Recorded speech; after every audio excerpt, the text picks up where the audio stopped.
Coming soon to a city near you, Vinitaly Roadshow. Have you ever wondered how to attend Vinitaly for free? Are you a wine trade professional interested in a sponsored trip to Vinitaly International Academy or Vinitaly, the Wine and Spirits Exhibition? Coming soon to Princeton, New Jersey, Harlem, New York, and Chinatown in New York City, Cardiff in Wales, London in England, and Roost in Austria. We'll be giving away our new textbook, Italian Wine Unplugged 2.0. Find out more about these exciting events, and for details on how to attend, go to liveshop.vinitaly.com. Limited spots available. Sign up now. We'll see you soon.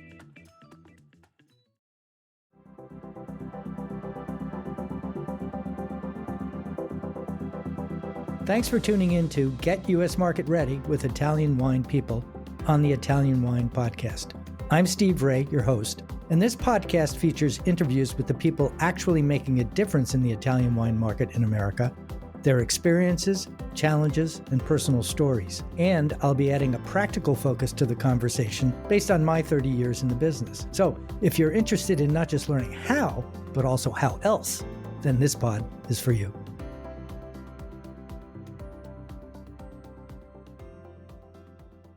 Hello, and welcome to this week's edition of Get U.S. Market Ready with Italian Wine People. I'm your host, Steve Raye, and with me today are Jeff Lizotte and Scott Reynolds of Present Company in Simsbury, Connecticut. Scott, Jeff, welcome to the show. Thank you for having us. Thank you very much, Steve. Well, give us a little background on Present Company and what kind of a restaurant it is and how you distinguish yourself from competitors both in this little town that we both live in, or all three live in. Present Company opened in 2016, which I did with a former partner of mine, and we bought it from a restaurant that was already in operation called the Mill at 2T, who had really created a path forward for a restaurant of this caliber, of this concept. So that was a wonderful way for me to become an owner-operator from just a chef. Previous was working both in New York and in France, and always dreamed of having my restaurant, and sure enough happened to open it in my hometown.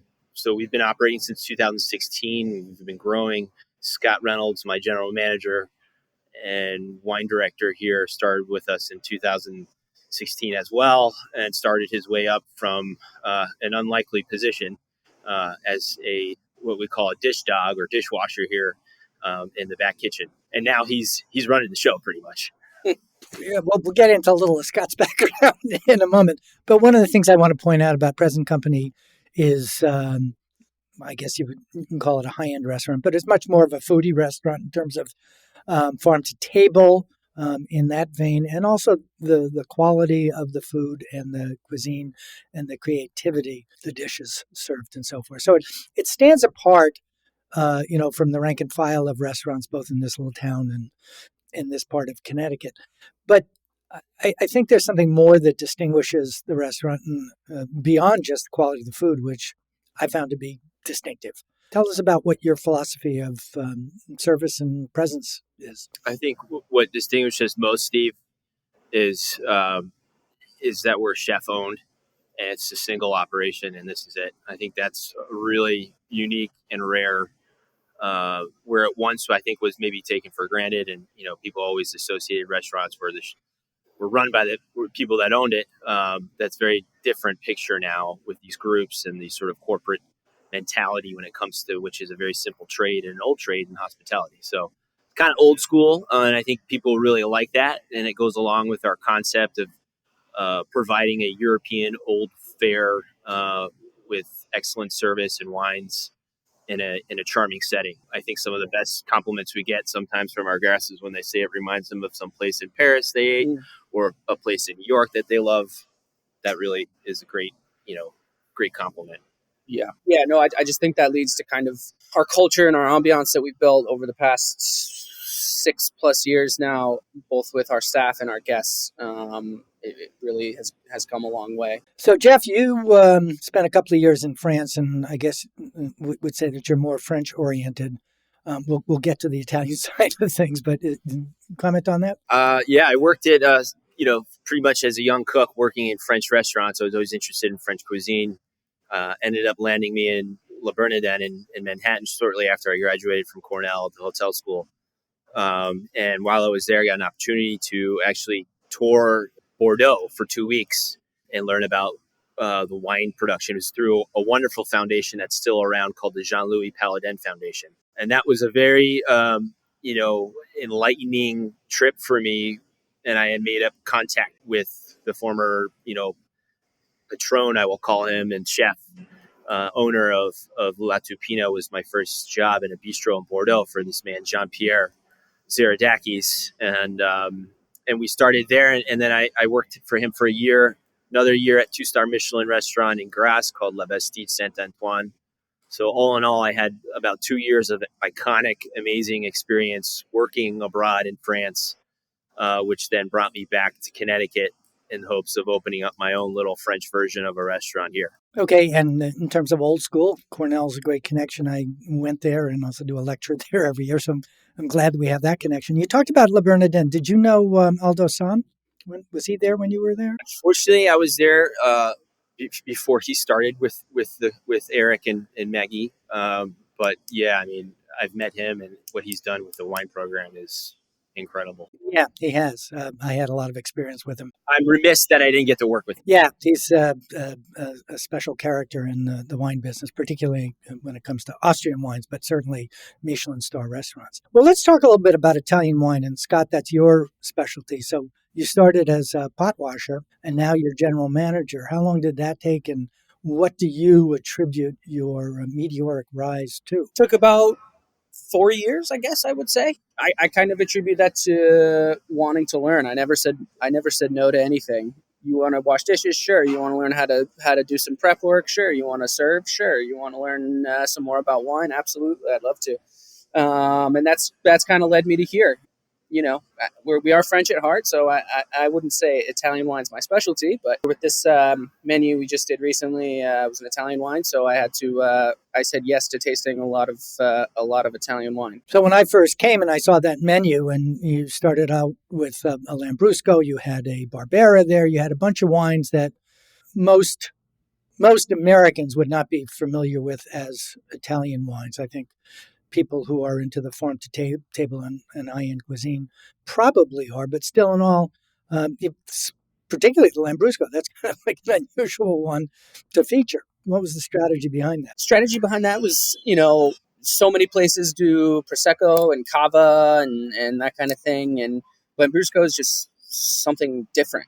It's one of the things I look for when I look for new wine, is something different, and that really, I can't think of anybody else around that has a Lambrusco kind of by the glass as sort of their starting sparkling wine too. And we'll offer that to guests as for celebration or something like that. It's the uniqueness of it was what I liked a lot about it. And it's also on the cutting edge. If you read all the articles about what they're projecting and what's happening in the wine world, Lambrusco is coming up. And unlike Riesling, which has been doing that for 35 years and never arrived, I think Lambrusco is definitely on the way there. But you don't have any formal training in wine. And a lot of the people that I talk to, if they didn't grow up at a winery or in hospitality or something, had a passion for wine, and that's what brought them in. And then they studied, whether it was WSET or some other type of courses, and went and came in from a academic perspective, such as that applies to wine.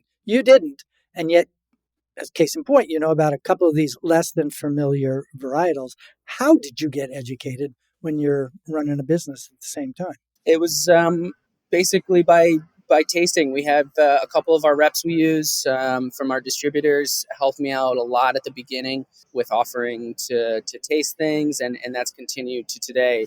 They kind of know me as bring me the eclectic things, the stuff that maybe is harder to sell or not many people know about. I love tasting those, and it comes with having a good relationship with some of your reps too. Is they get to know you and what you might like, and that's what led me to a lot of these kind of varietals and stuff that most people don't have. So when you say tasting notes, are you the one who's writing the descriptions of the wine list? I think one of the great things that Scott has going in favor of him is a lot of these reps and relationships we've had since we've opened. So they're almost 8 years now. And a lot of these people are the same, and they saw you when you started as a dishwasher and saw you expand and really grow. Yeah. And, I think it's different from a rep side. I mean, I don't know. I've never been, but it must be great to work with, young, moldable and excited minds rather than someone that thinks that they know better or know that they're not going to like this the minute you bring it out, kind of thing. So the open-mindedness is a great thing that we have here too. Yeah, I think there's a lot of closed-mindedness because, everybody's always selling something, and that is the essence of what we're all doing. But so there's a conference coming up in the next week or so in San Francisco that a friend of mine is speaking at, and it's all about the language of wine. And so there are journalists there, there are wine writers, there are critics, a bunch of different people, and there's certainly no answer to the question. But the idea is there's like two different languages. There's the wine geek speak language with the expressions of sautéed gooseberry and notes of this, that, and the other thing, which I don't think means much to many consumers. They want to know what it tastes like in words that they understand. But I think I'm kind of jumping the gun here, but that's kind of what you bring to the party is you're not tainted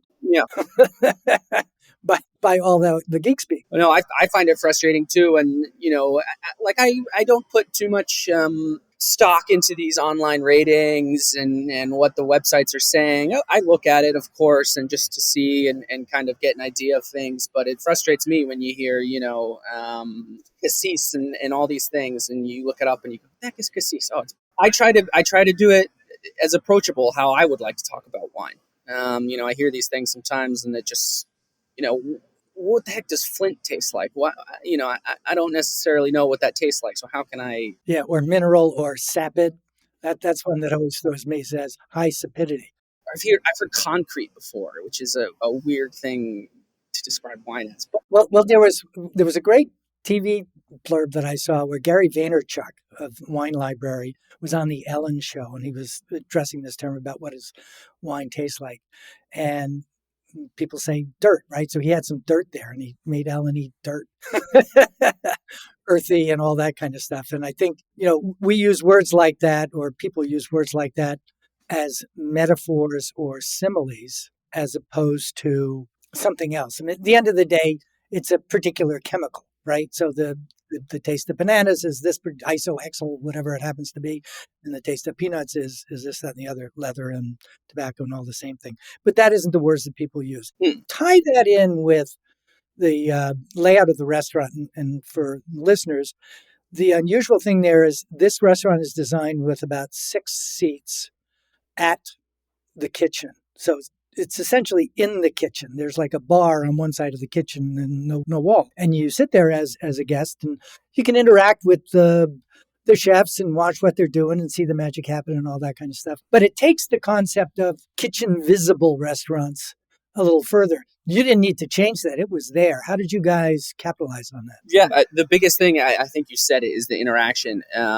It's so unique. I can't think of any place, quite like what we have here. It's very much in the style of omakase, sort of a Japanese style sushi bar kind of thing. I mean, you can talk to our chefs, our cooks that are cooking your dish, and you can ask them questions. Three chefs on the line that you can interact with that our guests are basically sitting right across from. So, imagine having the sommelier come over and recommend some wine or something. You can do the same exact thing with, Drew, who's cooking your beef or whatever it might be, which you can't get many places. And people love that. I think that's what draws people in, is that they feel a part of the show. They feel a part of what's going on. Right. They hear, us calling out at each other. Which you can also feel like, because it's just a small space, that you could be sitting in the dining room in the corner and still be looking at the cooks preparing your food. So anywhere you are inside the restaurant is a dynamic experience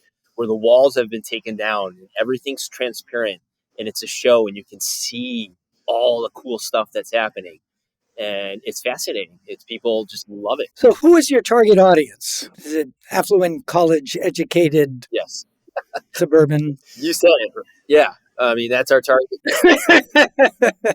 But I mean, who does that appeal to? The idea of is it a very limited audience of just foodies, or people who watch the Food Channel, or people who cook, or maybe people who watch the what's his name, Stanley Tucci's?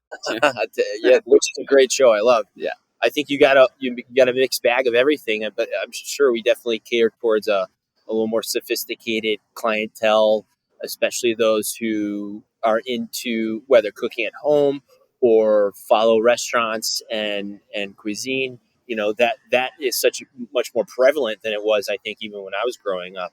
So yeah, I mean, I think the restaurants that have done well have grown with that, with the American fascination of the restaurant and cuisine. So one of the things that's been in the news, we'll get back to the wine list in a minute, but one of the things that's been in the news was reported last week that Noma is closing, and that was arguably probably the best known restaurant in the world, hardest to get a reservation, most expensive. El Bulli closed in Spain, similar thing. What do you see as the future of not those guys, okay, but your type of restaurants, like 4 or 5 levels above fast casual, but not Michelin star, fancy, pretentious? How is the restaurant world changing post COVID? What do you see as trends or realities that you're dealing with, and how are you coping with them? Yeah, I think we have a pretty nice niche, and in Simsbury, especially, I think Michelin. I think we have Michelin quality food. We can only really forecast what we can control, what we know about us. I think the industry in general has an amazing amount of complexity, and it can go in so many different ways. The wave that we're on post COVID, for some reason, worked. We pivoted. We did takeout. We appealed to the families in this community, and we kept the caliber of takeout food higher than a pizza joint or something else, which gave us that competitive edge. And that transgressed back to when we opened up the dining room. And we've got a nice rebound where today we've opened up an entire outside deck patio area with a full bar and still continue to do our takeout. So I think if you asked us, where do we see us going? I see us going big and growing, but I think there's a lot of problems for a lot of different operators. And, I think just for example, on the drive from Hartford to here, you could see a ton of major chains and groups. And when I was starting my small little restaurant, big guys that could never get, taken out are all out of there. It's empty. So our smallness is what really saved us, I think, and made us unique. And it's just this thing that we've continued to ride. Yeah, absolutely. Italian Wine Podcast, part of the Mama Jumbo Shrimp family.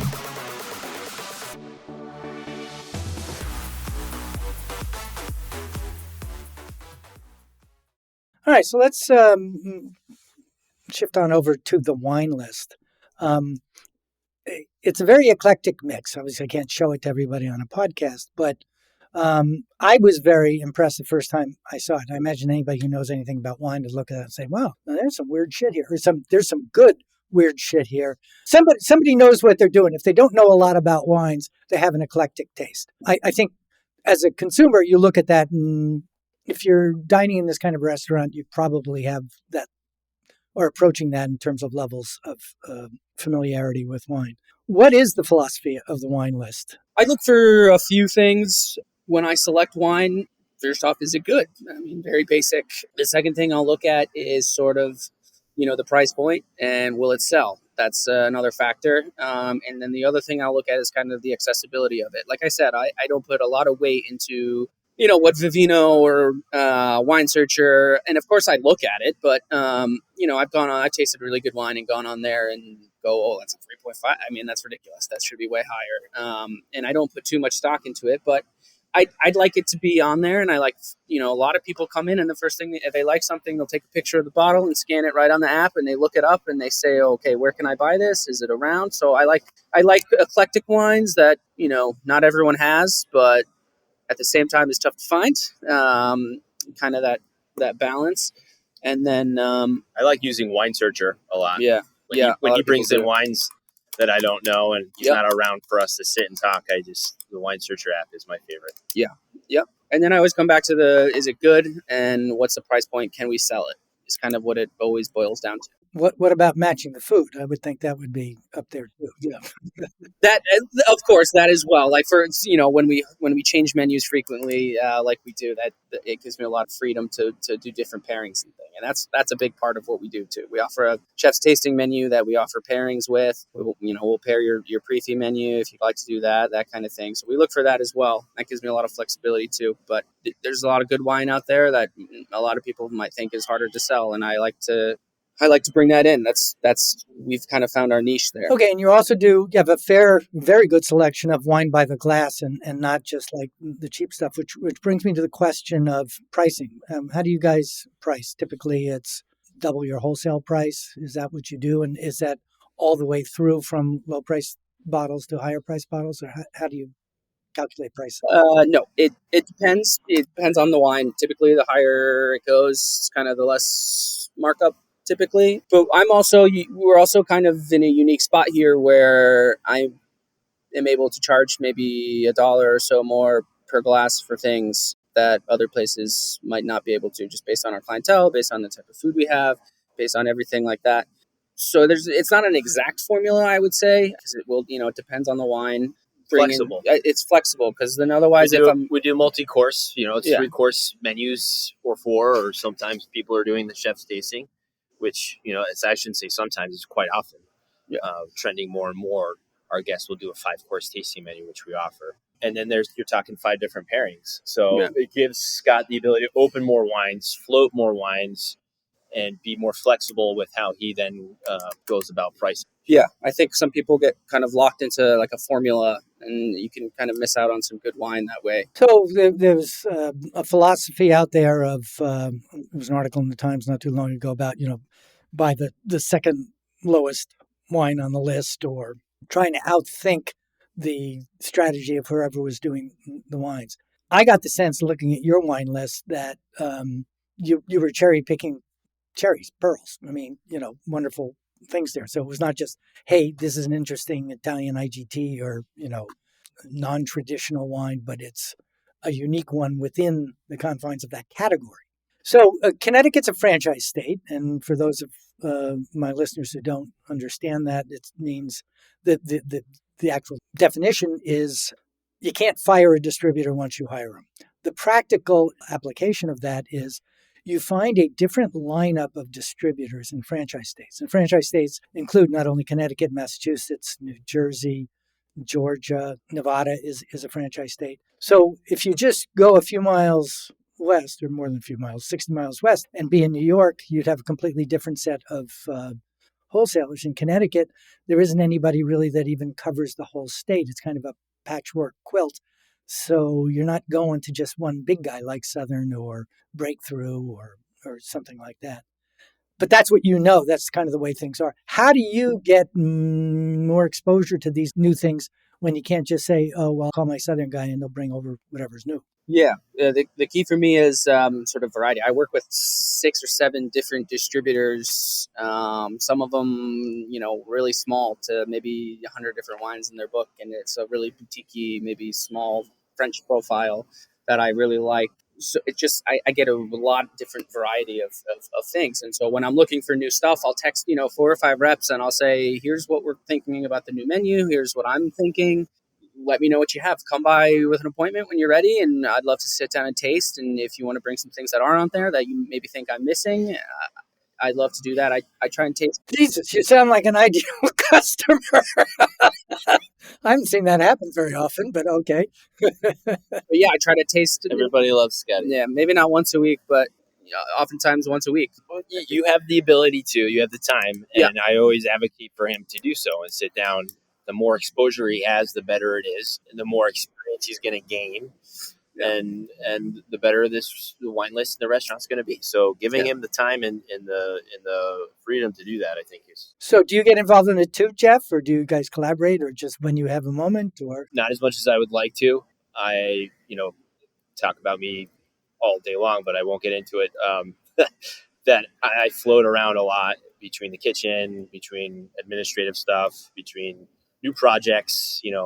I'm kind of all over the place. So I wouldn't be a good candidate to sit down on a regular. I was speaking more about your knowledge of wine, experience in France, and palate ability to. Obviously, you're the chef, so Sure. Yeah. flavors and Yeah. I think a pretty consumerate professional level of wine. And I think, not to toot my horn, but I think Scott started off his whole wine education with my partner, Tom, and myself, and continued with that.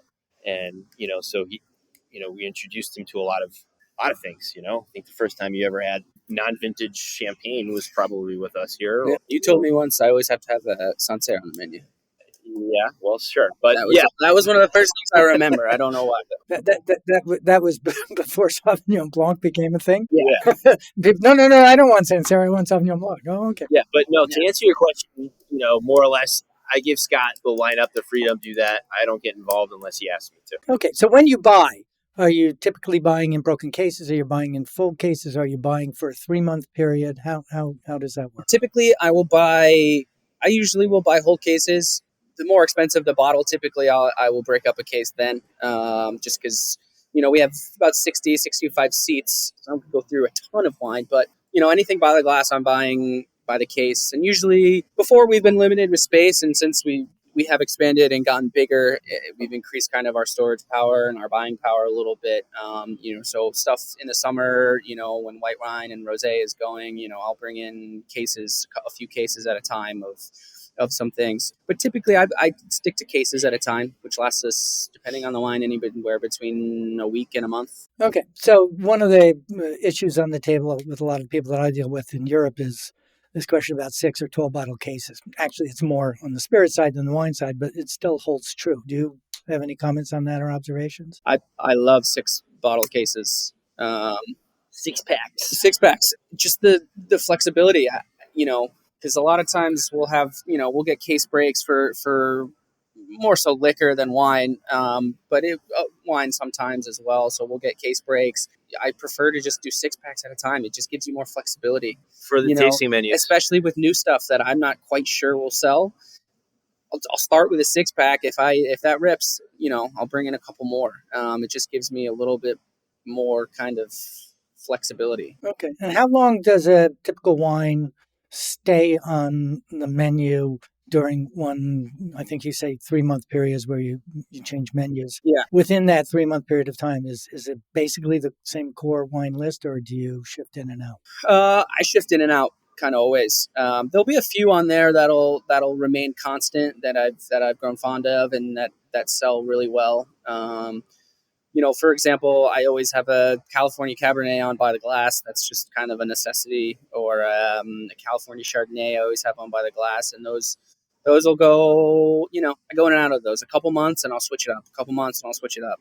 I may go back to something. I like the change. I don't want our guests to have the same thing over and over. What is the balance between imported and domestic? Just as a point of reference, imports represent roughly 26% of the overall wine business in the U.S. And now, you really got to put a lot of salt in there because we're not talking about supermarket wines and that kind of stuff. But generally speaking, it's definitely a domestic-oriented country. In terms of the East Coast and then specifically Connecticut, and Connecticut's called the land of steady habits. What kind of... Is it? You didn't know that? Yeah. Okay, so the question on the table was, what is the important domestic balance in your restaurant, and do you see that changing at all? I think we're kind of an outlier. My list is probably 85% import. That's, again, based on our French kind of background.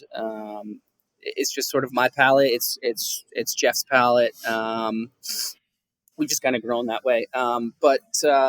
But like I said before, there's a few on there that I will always have. I'll have that domestic Cabernet. I'll have that domestic Chardonnay. People come in and before even looking at the list, they'll say, "Oh, whatever your Cabernet is, or whatever your Chardonnay is by the glass."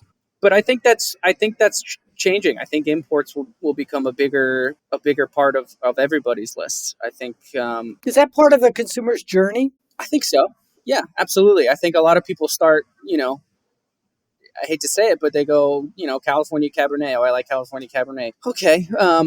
There's a lot of other wine out there. And that's part of the thing I like to do is people that maybe don't know wine that come in. I'll love to have a conversation with them and say, well, let's try something else. I know you like Cabernet, but let's maybe I'll come by with a little sample and you can try this. And, if you like it, great. We'll go from there. And that's kind of the fun part, to be honest. I mean, that's where people can experiment. I mean, because Exactly. buying at retail, you're buying a bottle. Buying it on premise, you're buying by the drink, and you're not making that big of a commitment. So people are more open to that.